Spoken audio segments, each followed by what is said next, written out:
अस्सलाम वालेकुम दोस्तों, मैं हूं आपका दोस्त ज़मीर और आप देख रहे हैं मेरा यूट्यूब चैनल ज़मीर स्टूडियो। दोस्तों, आज हम बात करेंगे moving tool, direct selection tool और पाथ टूल। ये तीनों नहायत पावरफुल और बहुत ही ज़्यादा यूज़ होने वाले टूल हैं। मैं आपको समझाऊंगा कि इनका इस्तेमाल कैसे अलग अलग किया जाता है और मुझे यकीन है कि मेरी ये वीडियो देखने के बाद आप इन तीनों टूल को बहुत अच्छे तरीके से इस्तेमाल कर सकेंगे। तो चलिए फोटोशॉप की तरफ चलते हैं। हाँ तो दोस्तों, सबसे पहले हम बात करेंगे मूविंग टूल के बारे में। दोस्तों ये देखिए, ये मैंने एक रेक्टेंगल बना लिया, इसमें कलर फिल कर देते हैं। अब इसको मूव करने के लिए हमें मूविंग टूल की ज़रूरत पड़ेगी। इस पे क्लिक करें और इसको पकड़ के जिधर चाहे मूव कर लें।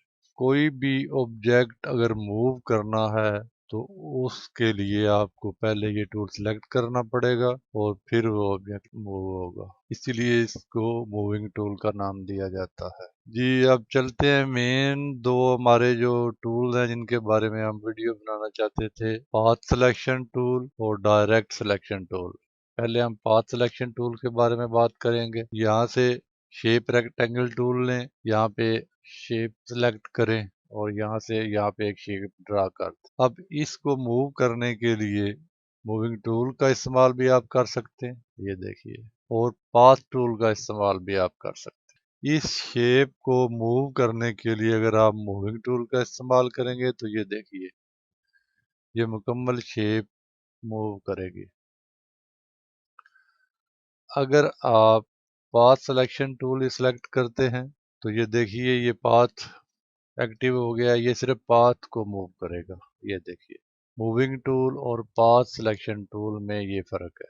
अगर आपने सिर्फ पाथ सिलेक्ट मूव करना है तो उसके लिए आपको पाथ सिलेक्शन टूल यूज करना पड़ेगा, और अगर आप ये पूरी शेप मूव करना चाहते हैं तो फिर आपको मूविंग टूल लेना पड़ेगा। ये देखिए, इसके बाद आ जाएं जी डायरेक्ट सिलेक्शन टूल पे। मैं पहले एक शेप ड्रा कर लेता हूँ। ये देखिए, एक शेप ड्रा हो गई। अब अगर आपने सिर्फ इसका पाथ मूव करना है तो आप पाथ सेलेक्ट करेंगे। देखिए, ये पाथ मूव करेगा खाली। अगर पूरी शेप मूव करनी है तो फिर ये पूरी शेप मूविंग टूल से सेलेक्ट होगी। अगर आप डायरेक्ट सिलेक्शन टूल इस्तेमाल करते हैं तो जब आप इस पे क्लिक करेंगे तो ये चारों एंकर देखिए एक्टिव हो गए हैं। अब आप इसको सेलेक्ट करें, खाली यही मूव करेगा। आप जिस तरफ चाहें इसको मूव कर सकते हैं। इसको सेलेक्ट करें, ये भी खाली मूव करेगा। अगर ये दोनों सेलेक्ट कर लें तो ये दोनों मूव करेंगे। दोस्तों, इसका इस्तेमाल डिजाइनिंग में बहुत ज़्यादा किया जाता है और ये बहुत ही पावरफुल टूल है। देखिए, मैं यहाँ पे क्लिक करता हूँ, यहाँ पे मैंने क्लिक किया तो ये हैंडल आ गए। अब इनसे हम शेप में तब्दीली कर सकते हैं। ये देखिए, ये देखिए, डायरेक्ट सिलेक्शन टूल को समझाने के लिए मैं मज़ीद आपको एक चीज़ बना के दिखाता हूँ। देखिए, यहाँ पे क्लिक किया, अब इसको सेलेक्ट करें, ये दो हैंडल आ गए। अब एक हैंडल को पकड़ें और ऐसे करें, ये दोनों तरफ से देख रहे हैं मूव कर रहा है। अगर हम ऑल्ट दबा देंगे तो ये सिर्फ एक तरफ से मूव करेगा। ये देखिए, मैंने ऑल्ट दबाया, ये खाली एक तरफ से मूव कर रहा है। ठीक है जी, अब दोबारा इस पर क्लिक करें, इसको सेलेक्ट करें और इसको नीचे ले आए ऐसे। अब इस हैंडल को पकड़ें, ये देख रहे हैं दोनों तरफ से मूव कर रहा है, लेकिन अगर आप ऑल्ट दबाएंगे तो ये सिर्फ एक तरफ से मूव करेगा। ये देखिए जी, आप इसको पकड़ें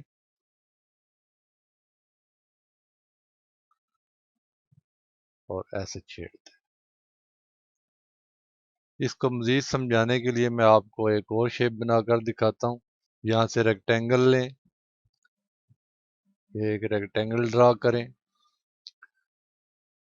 डायरेक्ट सिलेक्शन टूल सेलेक्ट करें। इसका शॉर्ट की जो है वो ये है, ये दबा दें या यहाँ से सिलेक्ट कर ले, एक ही बात है। अब देखें जी, इसको सिलेक्ट करें, खाली यही मूव करेगा, जिस तरफ चाहे आप इसको ले जा सकते हैं।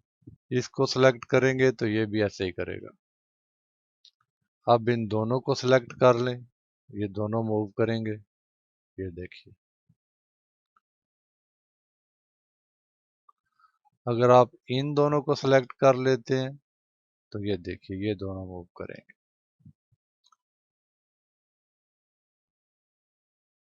अगर आपने इसको सिलेक्ट किया है, क्लिक करके सिलेक्ट किया है, और कोई दूसरा ये सिलेक्ट करना चाहते हैं, शिफ्ट दबाकर इस पे क्लिक करें, ये दोनों सिलेक्ट हो जाएंगे। अब ये दोनों मूव करेंगे। इसका इस्तेमाल करके बहुत सी शेप्स, डिज़ाइन, लोगो आप बना सकते हैं। एक तरीका मैं आपको और बताता हूँ।